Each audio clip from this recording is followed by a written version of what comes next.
Question में बोला गया है कि स्टोन है fall freely under gravity, it cover distances h1 h2 h3 in first next 5 and next 5।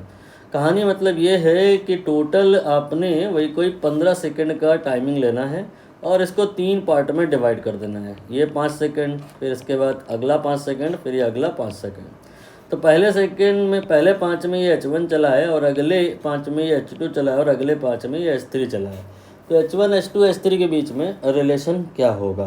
तो यहाँ पर जो चीज़ हमें याद रखनी है दैट इज़ व्हाट कि गैलीलियो रेशियो वैलिड है। गैलीलियो रेशियो क्या कहता है कि अगर इक्वल इक्वल टाइम हमने लिए हैं, यहाँ पर इक्वल इक्वल टाइम ही लिए गए हैं, इक्वल इक्वल टाइम में जो डिस्टेंसेस ट्रेवल होती हैं वो भी इक्वल इक्वल होती हैं। ऐसा नहीं होता है, ऐसा तो यूनिफॉर्म मोशन में होता है। यहाँ ग्रेविटी की वजह से एक्सेलरेशन है और वो एक्सेलरेशन कांस्टेंट है, मतलब मोशन यूनिफॉर्म नहीं है, यूनिफॉर्मली एक्सेलरेटेड है। तो फिर यहाँ पर इक्वल इक्वल टाइम में जो चली गई दूरियाँ होंगी according to the Galileo ratio will be 1 3 5।